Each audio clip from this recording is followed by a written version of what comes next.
create a similar situation this week for Dan. I also know these two are doubles partners, so they play all the time. That is true. I believe they're also in our doubles bracket tonight. So. Okay, that makes a lot of sense then. Joe, focus. I know there's Fatal Fury things going on over there, but all right. I just want to see one. You want to see one up tilt power geyser. I wanted to see one tilt knee, the Buster Wolf and power geyser. Now I am sated. I am content with myself. I'm just While we wait for these two to prepare, I have an important question for you. Buster Wolf or Power Geyser? I mean, whichever one works. Really? I think there's a right answer here. And you're not. As a Terry main, it's not going to stop me from doing both in neutral out of the wild. Tonight in bracket, I was facing a cloud. They tried to limit cross slash my Buster Wolf, and I just went right through it. Good to know. Thank you. Not applicable to this, but I still appreciate the knowledge a lot. That's very good to know. I was like laughing for the rest of the set. Anyway, grand finals. Here we go. Both explosive, combo-heavy characters. Oh yeah, this is basically just who gets their hit first and makes the most of it. As well. Like it's all going to be based on getting that first hit, and also combo extensions. Like right there. More up airs. More up airs. All right, not those kinds of up airs. Well, dead. Yep. That is a tragedy. That was. I'm not even gonna look at the percent that happened at. I looked. Do you want to know? I know it was low. I know tell it was you. low. All right, we'll leave it at that. It was low. I don't need to see it. I don't need to be reminded about how light Fox is in this game. Or that just the slightest amount of rage gave him an extension to kill him there. Oh, nice. SNooFL ready and willing to respond in kind. You know, that's the one thing about SNooFL that I've been seeing is that he's actually been good at like positioning himself to just kind of catch this random aerial interaction to a flash kick. And then get fared. And all of a sudden, Dan now has a stock lead. Convincing one as well. And very set up the lap, nice. And there it is. Did SNooFL just take Dan's combo and make it his own? Yeah. Right. Fox can do that. I guess having a quick nair helps with that a little bit. Oh, good spot dodge. Wow. I think the most baffling thing about that was just rapid jab going clean through all of the spot dodge and the up smash. That's it. Very good ledge coverage as always. Like anytime that you get onto the ledge versus Dan, he's just immediately going to go to that distance where he can just double back air, like short hop double back air, and just kind of keep you on. And then be ready to read whatever you decide to choose after the double back air. Oh yeah, no, it's very much. It is very much a. This is how deal you with this. Yeah. You are on the ledge. You now must hold 2 back airs. The best way to avoid. mix-up. I mean, the best way to avoid it is just to not get in this situation in the first place. It's very. I mean, that is a very ST or old man game mentality to go about it, but that is like the best way to kind of get around that kind of ledge trap.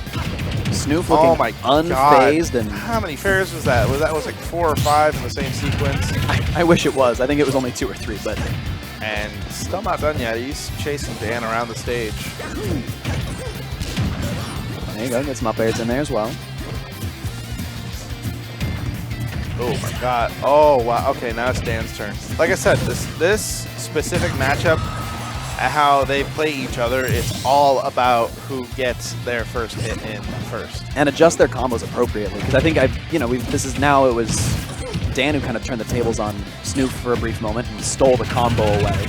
He started his own, so seeing both of them kind of react to their combo routes and make the adjustments, I think is really interesting.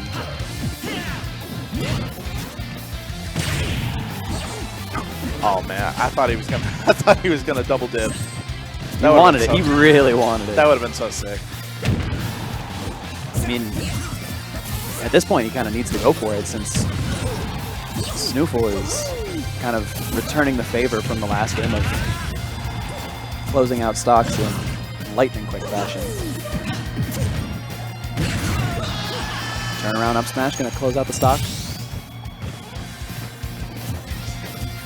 I don't think I see anyone abuse any kind of turnaround up smash mechanics the way Dan does. Yeah. No, I mean, Dan is like one of the practitioners of just doing that over and over again. I mean most of our character representation doesn't really have a use for it, though. Flash kick comes out in front of him. Swordies, it's just right in front of them, and F smash is better. Villager doesn't have. Oh, like Yumi doesn't. My God, yo, that was a very clean 0 to death that I wish I kind of paid attention to. I'm sorry, I was busy. I mean, that was good. He did that while holding on to the goose egg. Oh, he's gonna do it again. Parry punish. Another up B. One more, please. Oh, okay. I wanted a third. I wanted a third up B.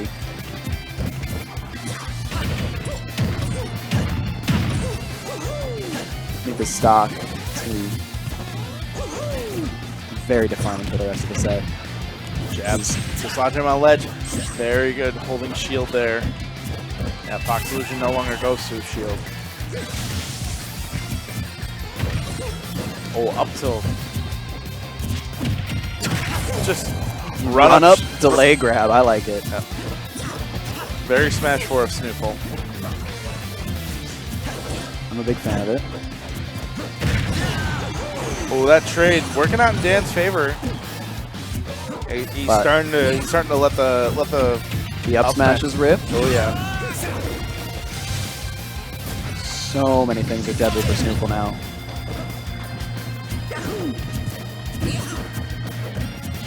So just be so careful with these approaches now, because there we go. Turn around up smash, and there it is. Now Dan is on tournament point.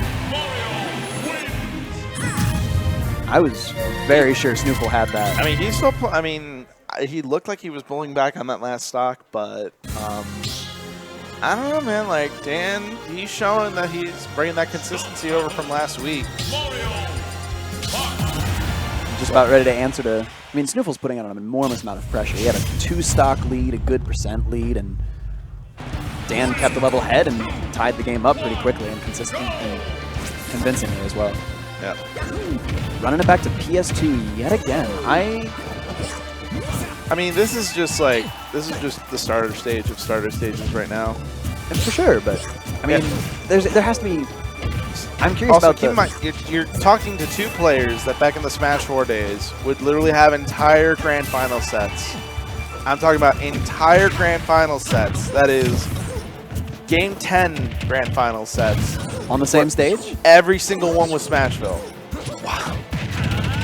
Do they just gentlemen the same stage since they play together all the Fellas time? Just don't want to go to different stages. All right, and I don't blame them. I can respect that. Oh, I guess I just should have gone with the up smash there, actually. I'm mostly just interested in the lack of stage change because I'd be curious to see if a stage difference would make or break this matchup in SNooFL's favor in some way. But he clearly does not need a stage change to clean out a stock real quick. No. Yeah, doing a much better job of kind of getting around Dan's edge trapping and doing a good job of also keeping Dan on lock whenever he's by ledge too. But yet again, we see this scenario where Snoof has a lead.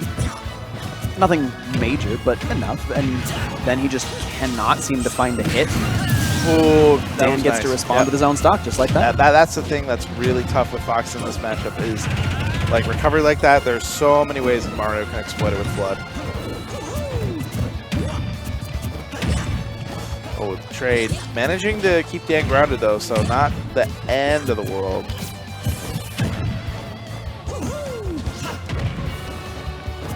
I like that. That was double back air into jabs.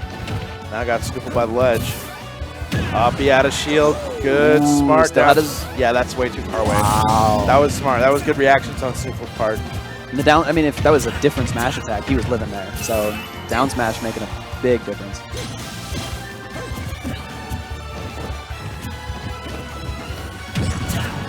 Right back air.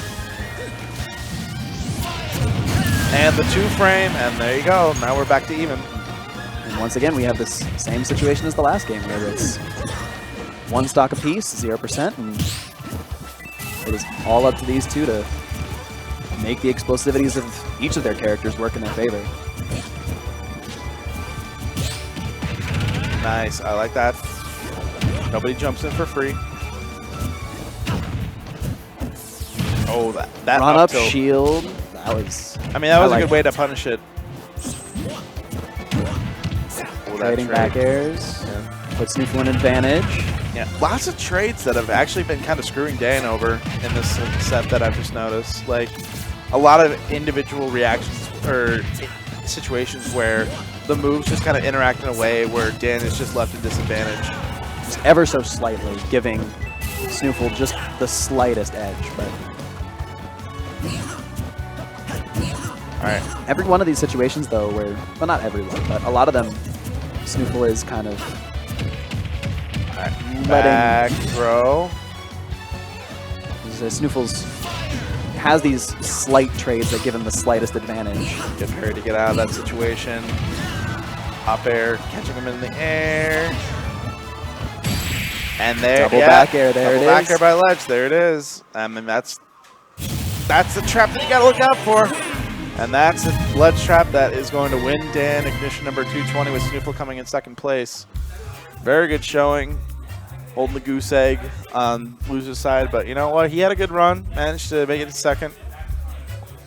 Beat Josh King. Josh King's going to get third. Did as Panda wanted. Yep. And that is going to close it out for us tonight. Doubles is going on, but we don't stream that.